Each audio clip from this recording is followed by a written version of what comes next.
Well, good afternoon, everyone, again. Welcome to one more great interview connecting with experts like you, exactly like you.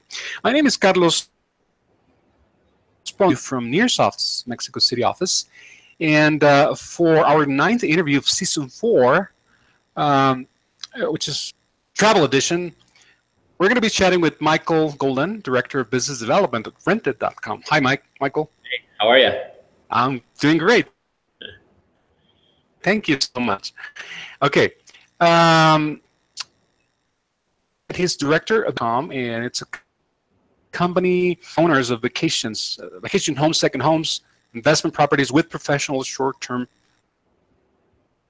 rental. Is going to tell us how to go about this in a minute. And we're going to be discussing the blending of alternative accommodations and how traditional accommodations are vertical, giving guests better options. So again, welcome to DojoLIVE, Michael, and we're getting ready to talk to you, Michael. How are you?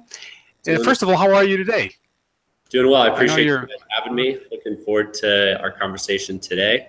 Currently down in Fort Lauderdale at Focusrite, so I was able to break away and find a quiet corner.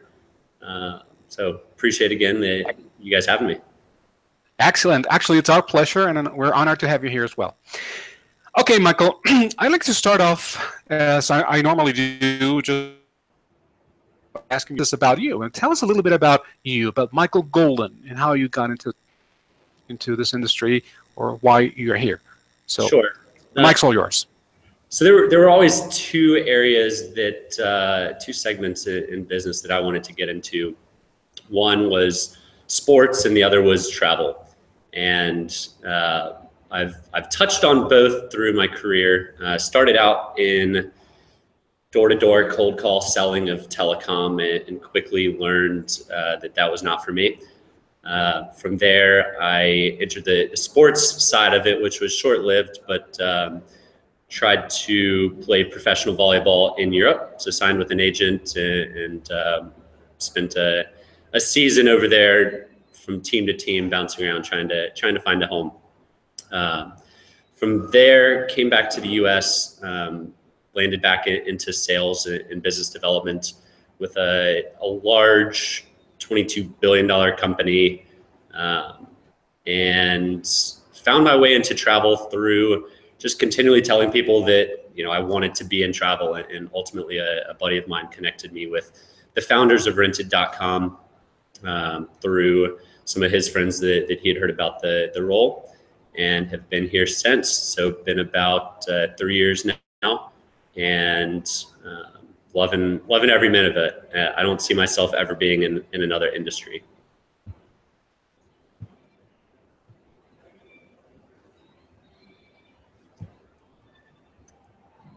Carlos, you've muted.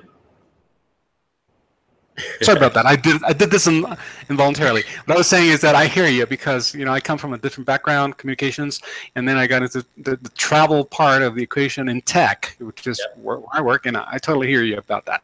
So, okay, Michael, tell us now about your Director of Business Development at Rented.com. What is Rented.com? Can you elaborate on that, please, a little bit?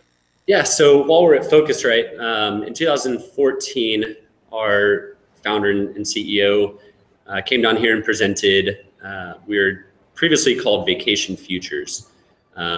We won Most Innovative Company in 2014, which led us into our Series A investment.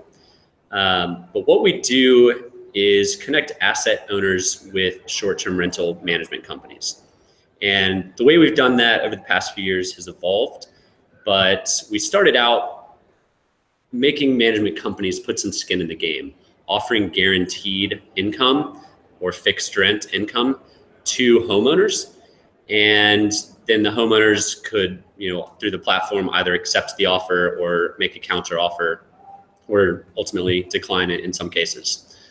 From there, we added another piece to it, which is status quo, how management companies operate for the most part today, which is a success-based fee or a commission.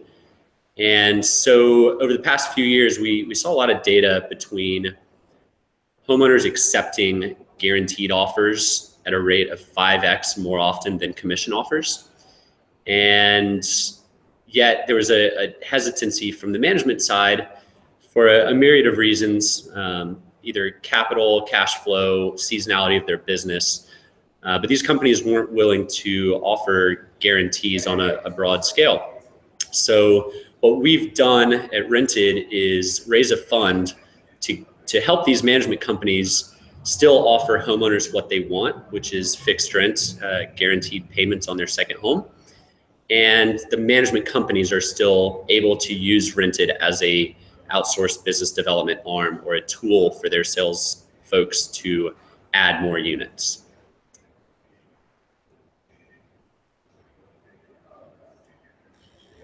Okay, thank you. I was just wanted to make sure that I was not muted again. I'm not. Not So thank you for the. Cool. So thank you for that, Michael. So so that was Rented. So one of the things that pulled my attention initially when we started the conversations is the alternative accommodations. So I'd like to ask you as a following question is, what is an alternative accommodation, if you may? Yeah, so it's a hot topic, whether you're at Focusrite or not. Excuse me. But alternative accommodations is anything outside of your traditional hotels. It can be short-term rentals, often slang called Airbnb. Staying in an Airbnb or Airbnb has become a verb, which is great. It's raised awareness around alternative accommodations. Secondly, it could be corporate housing. It's a long-standing business, moving people from one area to another, or bringing them in for training, or any instance where a corporate company needs to put up one of their employees for an extended stay. Then you've got other segments that are even, a little less typical, which would be a very targeted market like hostels, where I think the statistic. The founder of Hostel World spoke to us earlier here at Focusrite, but they've got about 90% of their stays are with people that are under the age of 30. So very targeted, but still, huge business. I think it's a $500 million company, Hostel World, publicly traded. Somebody can fact check me on that. But and then lastly, which is a big time division of alternative accommodations, is the timeshare industry. And some folks think it may not be doing very well. From my understanding, it's doing pretty well. They've got some growth and some changes to keep up with the modern day traveler, but it's still big business. So of those segments outside of hotels, you've got short-term rentals, corporate housing, hostels, and timeshares. Okay.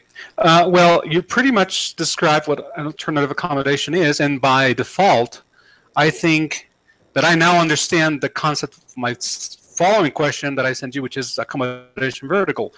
So now I think it's, at least from my standpoint, unnecessary to ask you, what is an accommodation vertical? Now I know. Okay. Unless you want to add something, but I think it's pretty clear. We may have been getting to this down the road, but what we're seeing is a blending of these alternative accommodations. So you've got companies like Bridge Street, who's one of the world's largest corporate housing company, tens of thousands of units, not just in the US, but globally. And their typical length of stay is 30 days plus, which wouldn't touch the short-term rental space, obviously, which is where Rented mostly plays. But a year or two ago, they formed some sort of partnership with Airbnb, and where it's legal, they fill in the gaps of their corporate stays with short-term rental Airbnb stays, and they're able to monetize their vacancy better than they previously would have been by having their units sit vacant for a week or 2 weeks or however long until the next longer term tenant came in. And then you've got timeshare developments, which are great assets, big resorts, In Mexico, especially, I was down there at a timeshare resort a couple of weeks ago with one that we did a deal with. But they've got vacant units. So how do they capitalize on vacant units? One option is to lease them to a company like Rented, who's going to partner with an operations company who does marketing, booking, guest management, sometimes guest verifications. And that way the property has now a new alternative source of revenue that they may previously not have had. And then you look at hotels, and obviously there's a big public argument, maybe a little bit blown out of proportion, between hotels and Airbnb. But what we're going to start to see more and more of are boutique hotels, likely advertising on Airbnb in the very near future. There are some now that do it on a small scale, but I believe that is another vertical. It's going to be blending within alternative accommodations, which makes hotels, potentially throws them into that category, especially ones that have suites, ones that have kitchens, ones that have units that would look like an Airbnb. Hotels are typically in really good parts of town. They have great service to their guests. So it's a consistency thing, which Airbnb sometimes can struggle with a consistency factor. But as a whole, accommodations have to keep up with trends, and younger travelers love to use platforms like Airbnb to find good locations and seek out that authentic feel. But most importantly, a consistent, safe place to stay and in a good location. Okay. One of the things that you mentioned is guest verifications. And I think it has to do with, as you mentioned earlier, also the execution part. So that was sort of my next question is, are there any kind of, or how do you handle, how do you execute, how do you make sure that the renters are checked for the backgrounds or on the side of the renters, before they can set foot in a property? How do you manage it? Isn't that a little bit complicated, or what are the challenges in this part? Sure. So first, in terms of verifications, what we see is urban multifamily developments care more about verifications, and rightfully so, than a condo in Breckenridge or a house in Destin, Florida. Hotels don't really do guest verifications themselves. Sure, you give a government ID when you show up to the property, but they're not running background checks for the most part that I know of, at least. But one of the things that we do, I guess two of the things that we do in urban markets to make sure that we are as respectful as possible to the property is add guest verification. Companies, there's one out of Atlanta where we're based called Safely Stay. They do guest verification as well as an additional layer of insurance that's more catered towards Airbnb guests versus a long-term lease or property insurance. So a lot of times we will add that into our agreements with urban multifamily properties that the provider that we work with is required to use some sort of guest verification platform like Safely. And there's a couple others out there. They're just the first that come to mind as they're based in our home market as well. And then a second cool one that we have gotten a lot of positive feedback from is a company called Noise Aware. They're out of Dallas, where they put in a small little noise monitoring system in a central room of the property. And if the decibel level exceeds a specific threshold, then the property management company, short-term operator, is going to be notified. And they can call the guest and tell them to quiet it down, leave the party, or ultimately, if need to, can call the police and shut down parties before they become a problem. And the two things that people are most worried about in multifamily is, one, parties being thrown, and two, that guest verification piece like you touched on. So we're kind of taking the arrows out of their quivers of naysaying the short-term renting in urban markets Now, in other markets like New York and San Francisco, heavy regulatory limits on short-term renting. Rented doesn't operate in those markets unless we've got a hotel license and can legally do so. But yeah, there are technologies now that are coming out to take care of issues that may arise from alternative accommodation guests in traditional accommodation avenues. Okay. Something else that, as I was listening to you and the way it works, I couldn't help but think about. I might be getting a little bit more into the philosophical side of business, but still, I think this is something interesting. And I'd like to ask it to you, which is what sort of, for example, subjective aspects on the side of the renters, could be anything, you know, have the most impact on the way you market Rented.com. What aspects? Can you say that again? Yeah, what sort of subjective aspects on the side of the renters? For example, I don't know, it could be, let's say, yeah, cultural background or language or even personality traits. I don't know, something that is more on the subjective side that could get in the way on the way you market Rented.com, and how, if that's the case, how do you think it can be overcome? Right. So Rented we're a B2B platform, more or less. We don't take anything direct to consumers. Okay. But to still somewhat answer your question, outside of location, which is always number one in real estate and often in travel as well, when you're looking at on the OTAs, particularly the short-term rental OTAs like Airbnb or HomeAway, VRBO, and Booking.com in some cases, once you get past your sort of how many guests are coming in the location you want to be in, there's two things that matter to the person that's booking. I guess you can lump price into that first segment. The main photo, which some folks call the money shot, the picture that sells the property. And then the second most important photo that sells the property is the master bedroom, because typically the person who's going to be booking the unit is going to be the one that calls dibs on the master, and they want it to be a really cool room.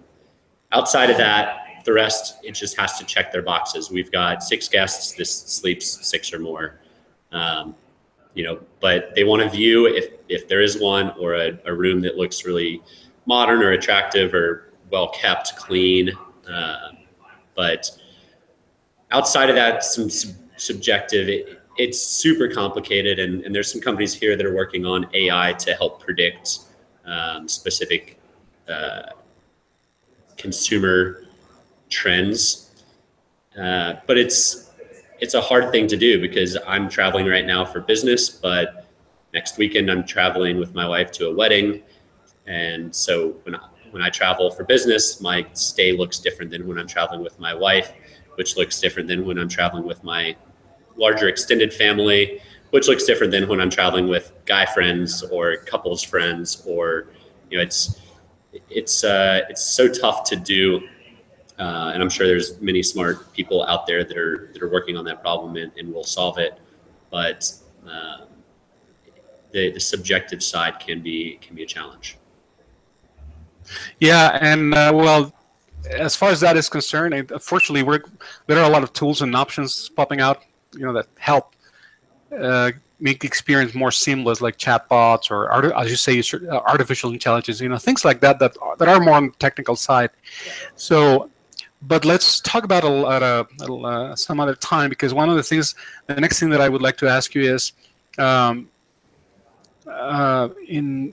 you're thinking of, let's go back to the Rented.com's inception. Ever since it started, what sort of challenges or lessons learned or pitfalls that you could share with the audience? Which one would these be? Yeah, so as I went through, you know, the evolution from when we started, we were trying to change the behavior of how short-term property management companies existed. no one out there was offering guarantees or willing to more or less put their money where their mouth is on how much money they're going to make. Most of them are used to giving a projection where, you know, it should be within a specific range of that projection, and they'll supply their fee structure, their commission rate, so you can back out what they expect to make. But there weren't many companies that were putting their money where their mouth was and backing their service as a guarantee to the owner. So, you know, bright-eyed and bushy-tailed coming in trying to change the way that everyone does business is tough sledding. So we opened it up into that commission marketplace, which was how management companies did business. But it was something we didn't really want to do originally at first, but it became a no-brainer. And once we did that, we went from, you know, X number of active management companies to 10X that number. And we had engagement from, you know, all the companies that we wanted the engagement from, all of the top short-term rental operators. And then over time, we saw the conversion rates of those, you know, the first group of X offering guarantees were converting 5 times more often than those commission offers. So, you know, we took a step back and asked ourselves, if the consumer wants this, but the manager's not willing to do it, how can we fill this gap? So you have a vision as a company, and our vision has never deviated. We want to reprofessionalize a fragmented industry, and we want to help property management companies grow the number of units they manage and help homeowners identify the best operators and management companies. By being in the market for the length of time that we have, we've learned a lot of those things, and we still have tons to learn. But things become more clear by getting in and doing the work. It's easy to pencil things on paper. Well, this will never work. Well, this, you know, is a no-brainer. But as soon as you get into it, reality hits, and you either confirm your hypothesis or you don't. And you know, those of us that are VC backed are expected to hit high growth targets, and as part of that, you're always looking for the next wave of or iteration of your company. You know, I spoke to one of our clients earlier today at Focusrite, and he called what we're doing a pivot, but it's not a pivot. We've actually developed an even better platform to liquidate what owners want, which is a fixed rent income offer, and partner with the management companies that we've learned over the years to be the best operators. So you don't necessarily have to pivot to be successful. You can keep that original vision, but don't be so stuck in your ways on that original vision that you're blind to change and you refuse to change. Cool. And then to piggyback on top of that, things that we said we would never do, like open up a commission side of our marketplace and then finance guarantees ourselves. You know, each step that we did there, we added more and more customers and more management companies that can now sell our products as part of their normal offering. So when, I guess one of the lessons to be learned, and it goes for any sales role or any startup company, no doesn't mean no forever. It means no for now. And if you want that customer bad enough, you'll figure out a way that no becomes a yes. Be creative. And I think the companies out there that are creative or challenging the status quo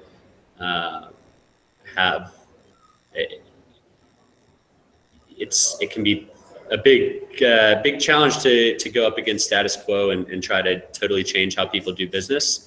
So you get in there and figure out how people do business, and it's easier to align your product with their company. Yeah, and especially now that the concept of the the shared economy is definitely increasing by the minute. And a lot of more people are grasping it in different spaces. So I can envision that this is going to be a big thing. But from your standpoint, and as we approach the final minutes of today's interview, is from your standpoint, how is this going to happen in the next? How do you envision this to happen in the next few years? Like from now, what is Rentedcom's future in this shared economy? Yeah, so I think the bleeding of accommodations will continue. There's Airbnb is starting to get into rumors of becoming somewhat of a management company or getting into real estate assets, and consolidation within the short-term rental operators will continue. Large companies like Vacasa, who just raised $103.5 million, I believe the exact number was, are out there buying companies left and right to try and create a brand within short-term rentals. Everyone knows the flags in hotels, but no one knows outside of Airbnb and HomeAway, VRBO, Booking.com. No one knows the operators behind the short-term rental properties, and it's tough to brand it and create a consistent stay. One of my favorite companies out there is Oasis Collections, who have I guess dropped maybe the collection side. Oasis, they're partially owned by Hyatt Hotels, so that's another case of the bleeding of accommodations, where a hotel company is now invested in a short-term rental operator who does a great job of creating a hotel-like experience in alternative accommodations. So you get a pretty consistent stay in one of Oasis's properties if you're in Miami or Chicago or Mexico City or Buenos Aires. So I think that piece will continue to develop and evolve. And eventually, maybe 5-10 years from now, some of these names will become a household name. But for now, you've got the OTA giants that control the brand in the space, and it's time will tell of if someone can successfully brand the short-term rental space. But they've got the hurdles of consistency and availability in as many markets as they can be. So some companies are out there doing a great job laying the groundwork, and I think ultimately consolidation is going to be one of the big keys to a somewhat fragmented or a very fragmented space. Absolutely, yes. And Michael, we're approaching the final minutes. So in closing, I'd like to ask you if do you have any final words of wisdom, so to speak, for the audience today? And now's the time. I am certainly not a wise fellow. I do appreciate you having me on. It's been fun. Happy to join you or answer any questions that folks may have. Sure. I mentioned it the front half of this, but it's a space that I love. It's constantly evolving. It's quickly changing, and if you're not quickly adapting with it, then you're not going to be around for very long. So I appreciate you having me on, and it's been fun, and hope to do it again. Absolutely. Yeah, and also for those of you who are watching or will be watching, because this is being recorded, so you'll be able to attest to that, is that I'd like to make a quick announcement, if I may, before we go off the air. Is tomorrow we're going to have our fourth travel tech related interview in this travel edition that we're doing while Focusrite is happening. Tomorrow we're going to have Doug Kennedy from the Kennedy Training Network, and it's going to be exactly at the same time, which is 4 p.m. Eastern, 3 p.m. Central, and the topic is going to be hotel sales best practices for the era of the electronic inquiries. So that should be interesting. So that's going to be happening tomorrow right here on DojoLIVE. And with that being said, Michael, of course, time just really flew on this and I just forgot to the audience that if you had any questions for Michael, you can do that. Send them over on Twitter right here at DojoLIVE. I mean, you can do that later if you wish. Twitter is open 24 hours a day, as far as I know. and also, well, the Rented.com's website is right there, and of course, Michael's contact info is, is also going to be right there on his page for on the DojoLIVE website. So if you want to get a hold of Michael for any reason, so just go to dojo.nearself.com and look for his interview, which is, like I said, which is being recorded. And the only thing left for me to do, Michael, is to wish you great success in your endeavors, and especially now in Focus, right, that you're running up and down like many are. And I know it's an interesting event. I look forward to attending next year. And again, thank you so much, and we're going to be in touch, Michael. Yeah, thank you, and pleasure to join. Absolutely. Bye, folks. Thank you, everyone.